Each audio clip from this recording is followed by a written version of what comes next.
할렐루야. 경계. 한번 고백합시다. 주어진 땅, 주어진 순종. 아멘. 주어진 땅과 주어진 순종. 유단 서편 지역을 계속해서 지금 땅을 분배하는 과정이죠.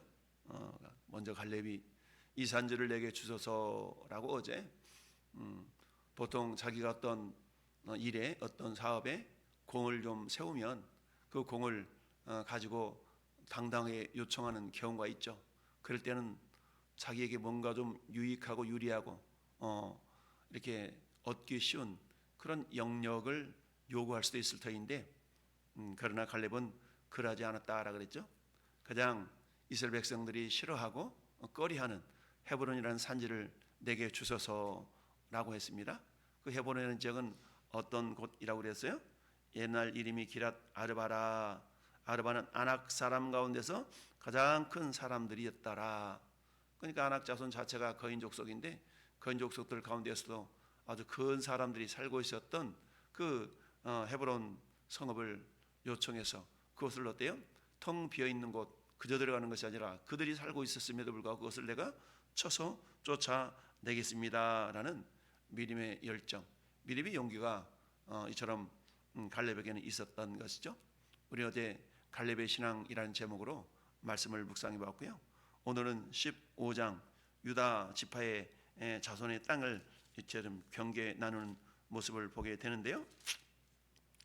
자, 유다 자손의 땅 보면 유다 자손의 지파가 그들의 가족대로 제비를 뽑은 땅의 남쪽으로는, 동쪽으로는, 서쪽으로는, 북쪽으로는 이렇게 동서남북으로 이렇게 지금 잘 경계를 계속해서 이야기하고 있죠.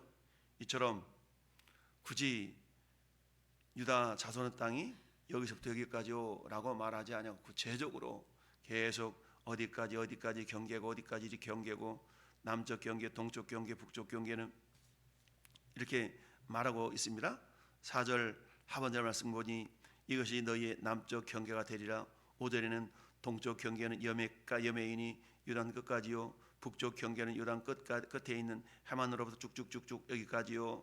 그리고 12절에 서쪽 경계는 대여와 해안이니 라고 하면서 유다 지파의 유다 자손의 동서남북의 경계를 구분하고 있는 걸 보게 됩니다. 자, 우리 하나님께서 이처럼 사람들에게 인간을 창조하시고 하나님은 사도행전 17장에 인류를 한 혈통으로 만드시고 그의 땅의 경계를 한정하셨다라는 말씀을 하고 있습니다. 오늘날도 마찬가지죠. 오늘날에도 전 세계 200여 개 이상의 나라들이 있고 그 나라들은 어떻습니까? 각 나라들마다 경계가 분명하게 있죠. 경계가 불분명한 나라들은 어때요? 분쟁이 일어나죠. 근데 분쟁이 일어나는 것은 어때요? 그 나라 도시의 중심에서 일어나는 것이 아니라 대부분 경계 지역에서 일어나는 것을 봅니다. 저 러시아와 어떻습니까? 우크라이나입니까? 이렇게 전쟁하는 그런 곳도 어디에서 전쟁이 일어나요? 국경선에서 더 내 국경선을 확장하기 위한 그런 욕심에 의해서 전쟁이 일어난 것을 보게 됩니다. 이처럼 미얀마, 캄보디아 모든 나라들, 특별히 이스라엘의 가다지구하고 이스라엘의 전쟁, 이 모든 부분들은 결국 세상말로 말하면 땅 따먹기와 같은 것이다. 우리가 인생을 표현할 때 인생은 마치 땅 따먹기와 같아요 라고 얘기하죠. 어릴 적 초등학교 시절에 운동장 땅바닥에 선을 그어가면서 이건 내 땅이야, 이건 내 땅이야 이렇게 신나게 놀다가 그야말로 수업종이 치면 네 땅 내 땅도 없이 다 흩어버리고 교실로 뛰어들어갔던 어릴 적의 기억을 생각합니다. 결국 뭘 얘기합니까? 이 땅에서의 네 땅 내 땅이라는 것은 그닥 큰 의미가 없다. 왜냐? 우리 인생은 이 땅이 인생이 전부가 아니라 죽음 위에 영원한 세계가 있기 때문이다. 따라서 이 땅은 영원한 세상에 어찌 보면 예표, 모형이다 라고 말할 수가 있는 것 아니겠습니까? 그러다 보니까 땅 따먹기가 같다. 그럼에도 불구하고 이 땅 살아가는 많은 인류는 어떻습니까? 분명한 경계를 가지고 살아간다라는 얘기입니다. 조그만 경계, 이 경계는 땅과 바다와 하늘의 경계가 있는 것이죠. 그래서 자기의 경계를 조금만 넘어 들어오면 비행기가 출격을 해서 왜 우리 땅에 들어왔냐고 시위를 하고 몰아내기도 하고 이런 일들이 있죠. 우리나라도 남과 북이 대치된 상황 가운데서 어떻게든지 저 서쪽에서 경계 지역에서 가끔 분쟁이 일어나는 것을 보게 됩니다. 우리나라 경계 수역으로 넘어왔느니 안 넘어왔느니 이런 일들이 많이 있죠. 더 나아가 저 공해상에도 나아가다 보면 어때요? 여기는 우리나라의 공해인데 지역인데 왜 들어왔느냐 하면서 티격태격하는 경우를 보게 됩니다. 자, 유다 자손의 지파가 그들의 가족대로 제비를 뽑은 땅의 남쪽으로는 쭉 이렇게 동서남북의 경계를 말하고 있습니다. 이와 같이 경계를 보여주고 있고 경계를 이렇게 구체적으로 나누고 있는 이유가 무엇일까? 첫 번째는 따라서 하나님의 통치를 드러내기 위함입니다. 하나님의 통치를 드러내기 위함이다라는 사실입니다. 하나님의 통치가 어떠하다라는 것을 나타내기 위해서라는 얘기죠. 그렇습니다. 경계라는 단어는 히브리어로 그불이라는 그런 단어인데요. 특별하게 하나님께서는 땅을 구분지어 그 지역을 어떻게 사용하시려는가를 나타낼 때 사용하는 단어가 그불이라는 단어입니다. 즉 유다 지파에게 주어진 땅의 경계, 즉 동서남북에 대해서 구체적으로 말씀하고 있는데요. 결국 하나님께서는 우리를 향하여서도 역시 마찬가지입니다. 오늘날 우리가 살고 있는 모든 영역들이 있습니다. 물론 유다 지파를 통해서 말씀하시고자 하는 것은 물리적인 땅, 그야말로 지리적인 땅의 모습을 이렇게 나타나고 있지만, 그렇다면 유다 지파가 동서남북으로 땅을 나누는 것과 과연 나하고는 무슨 상관이 있나? 전혀 상관이 없는 것처럼 여겨질 수가 있죠. 그러나 하나님은 오늘 이 시대에도 변함이 없으신 그 진리의 말씀을 우리가 어떻게 받아들일 것인가를 우리가 늘 묵상하고 있지요. 여러분, 성경은 일차적으로는 예수님에 대한 이야기라고 그랬죠. 물론 역사 속에서 이스라엘이라는 한 나라를 샘플로 모형으로 이렇게 선택해서 이스라엘의 역사 속에서 어떻게 하나님이 역사하시는가, 역사 속에 일하시는 하나님을 우리에게 보여주시고자 하시는 그런 일차적인 의미가 있다지만, 그러나 근본적으로 말하면 성경은 요한복음 5장 39절의 말씀처럼 너희가 성경에서 영생이 있는 줄 알고 상고하거니와, 성경은 누구에 대한 이야기? 예수님에 대한 이야기라고 그랬죠. 그러니까 구약, 신약, 옛날 약속, 예수님이 이 땅에 메시아로 오시겠다라는 것이 구약이죠. 신약 뭡니까? 예수님이 메시아로 오셨고 어떤 일을 행하셨고 그리고 승천하신 이후에 다시 어떤 일을 하시겠다라는 것이 신약의 내용인 것이죠. 따라 성경 전체는 예수님에 대한 이야기, 1차적으로는 이스라엘 백성들을 하나님의 샘플로 선택하셔서 그들을 통해 하나님의 역사하심을 우리에게 알도록 하신 것이었고, 그보다 더 근본적인 문제는 성경은 결국 예수님에 대한 이야기다. 예수님, 즉 예수께서 이 땅에 메시아로 오실 것이고 오셨고, 그리고 그분이 어떤 일을 하셨고, 그리고 그분은 다시 오실 것이다 라는 내용이 성경의 전체적인 내용입니다. 그런데 더 중요한 것은 어떻습니까? 예수님에 대한 이야기와 나와의 연관성이 절대적이어야 된다라는 얘기죠. 그것은 뭡니까? 이 성경은 또 다르게 표현한다면 곧 따라합시다. 나에 대한 이야기. 그렇죠. 일차적으로는 이스라엘이라는 민족을 샘플로 이렇게 사용하신 그런 이야기임과 동시에 근본적으로 말하면 성경은 예수님에 대한 이야기와 더불어 나가서 또한 성경은 나와 나에 대한 이야기다라는 것을 우리가 여길 수가 있어야 된다라는 얘기입니다. 그래서 우리 주님은 그 당시에 상황을 통해서 오늘 이 시대에 우리가 어떻게 그 말씀을 적용하며 살아가야 될 것인가를 늘 말씀해 주고 있죠. 여러분, 오늘날에는 그야말로 여행 자유화가 되어져서 한 해만 해도 수백만 명의 사람들이 많은 나라 해외로 여행을 떠나게 됩니다. 그러나 절대적으로 여행할 때 필요한 것이 뭡니까? 비자라는 것이 있어야 되겠죠. 그 나라의 입국에 허락된 그런 입국을 허용한 그런 어떤 서류들이 반드시 필요합니다. 물론 무비자 입국을 하는 경우가 있지만 반드시 여건이 필요하게 됩니다. 이런 걸 통해서 내가 당신의 나라에 얼마 동안 머무르게 될 것입니다 라고 그 경계를 넘어갈 때는 분명히 이런 어떤 법적인 근거를 준비해서 넘어가야 되는 것이죠. 우리나라도 역시 마찬가지입니다. 대부분의 사람들이 우리 국내에 머물면서 자유롭게 다니지만 그러나 해외에 나갈 때는 우리나라 영역이 아니기 때문에 그 영역을 들어가기 위한 법적인 근거 절차들이 반드시 필요하다라는 얘기죠. 그렇다면 이것을 오늘날에 우리에게는 어떻게 이것을 적용할 수 있을까요? 오늘 첫 번째 근거가 이유가 뭐라고 했습니까? 하나님의 통치를 드러내시기 위함이다라고 말씀을 드렸죠. 하나님께서 어떻게 이스라엘 백성들을 통치하시는 것인가를 나타나시기 위해서 이렇게 구분을 지었다라고 말씀을 드렸습니다. 두 번째는 뭐냐? 하나님께서 이러한 지역을 주셨지만 우리가 잘 아는 것처럼 여호수아를 통하여서 여러분 가나안 지역을 이렇게 분배를 하는데, 그런데 어떻습니까? 그곳에는 여전히 정복해야 될 그런 거민들이 남아 있습니다. 31명의 거점의 왕들을 다 진멸했지만 여전히 가나안 땅은 여전히 남아 있는 잔존 세력이 있었던 것이죠. 하나님의 모든 이런 세력들을 다 물리쳐 죽어 난 다음에 들어가 살라라고 말씀하지 않으시냐 하면, 그것은 두 번째로 믿음으로 순종하도록 하시기 위해서 그랬다라는 얘기입니다. 믿음의 순종을 하나님께서는 요구하셨던 것이죠. 이를 위해서 하나님은 어땠습니까? 100% 완벽하게 그 땅 거민들을 다 몰아내지 않냐고 남아있는 자손들, 그러나 그 남아있는 자손들마저도 어때요? 하나님께서 너희에게 주었노니, 너희에게 주었다는 얘기죠. 그러니까 뭡니까? 믿고 나가서 순종할 때에 그 땅이 완전한 이스라엘 백성들이 땅이 될 수가 있다라는 얘기입니다. 여러분 저 사사기 1장을 한번 펴볼까요? 여호수아 뒤에 사사기 1장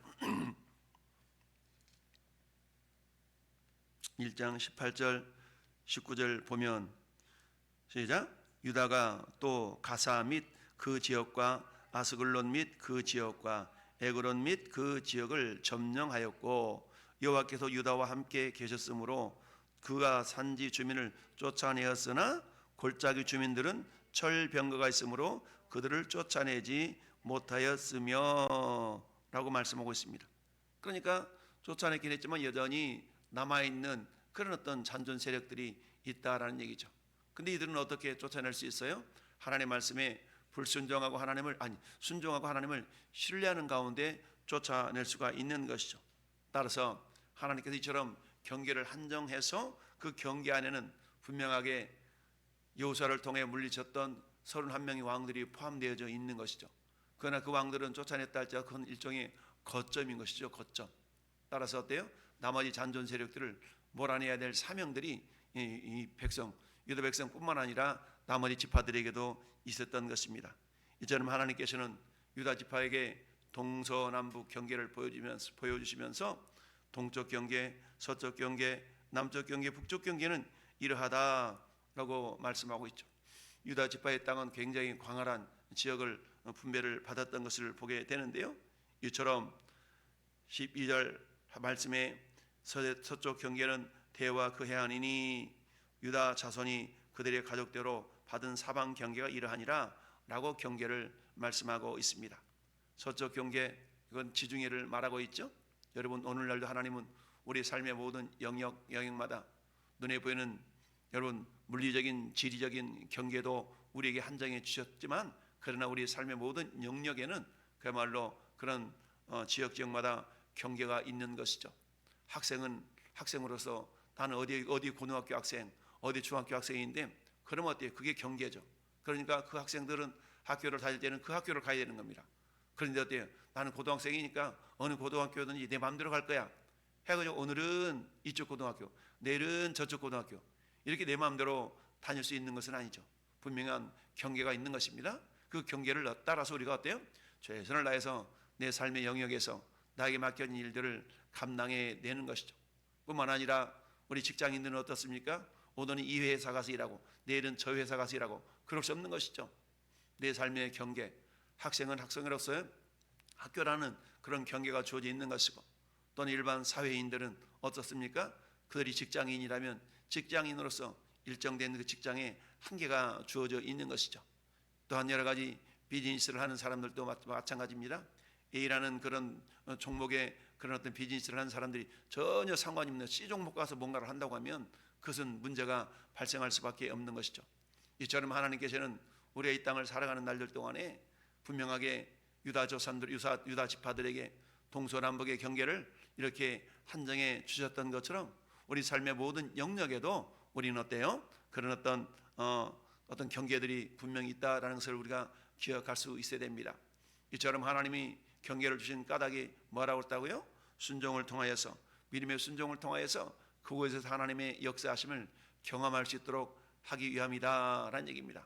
여러분, 오늘날에도 우리 삶의 모든 영역마다 하나님 통치가 나타나고 있죠. 단지 그 통치를 믿음으로 순종하고 나가는 사람들에게는 하나님의 나라를 경험하게 되는 것입니다. 하나님 나라는 먹는 것과 마시는 것이 아니라 오직 성령 안에서 의와 평안과 희락이니라. 여러분, 학생이 학교에서 최선을 다해서 맡겨진 사명을 감당하고, 또한 직장인들이 직장에서 최선을 다해 맡겨진 사명을 감당해야만이 그야말로 이 국가라는 그런 공동체가 아름다운 하모니를 이루며 나아가게 되는 것 아니겠습니까? 그런데 어때요? 자신의 영역에서 지나친 욕심을 피우거나 이러다 보면 문제가 발생하게 되는 것이죠. 국내뿐만 아니라 전 세계적으로도 마찬가지 아니겠습니까? 이 땅은 내 땅이야, 이 땅은 내 땅이야 라고 자신의 욕심들을, 욕망들을 더욱더 추구한다 그러면 나라마다 분쟁이 일어날 수밖에 없다라는 얘기입니다. 그러나 하나님이 우리에게 이러한 지역들을 허락하신 까닭이 뭡니까? 너희는 먹든지 마시든지 무엇을 하든지 하나님의 영광을 위하여 하라라는 것이죠.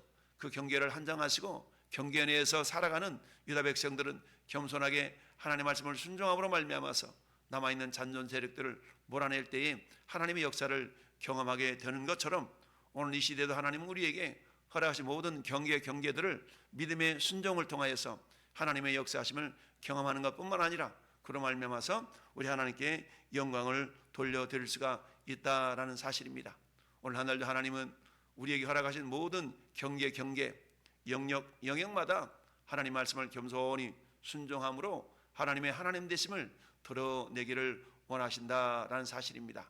여러분, 우리 이 땅에서 왕같은 제사장들로 하나님의 나라로 그의 소유된 백성으로 삼으신 이유를 사도 베드로는 베드로전서 2장 9절에 그렇게 말씀하고 있지 않습니까?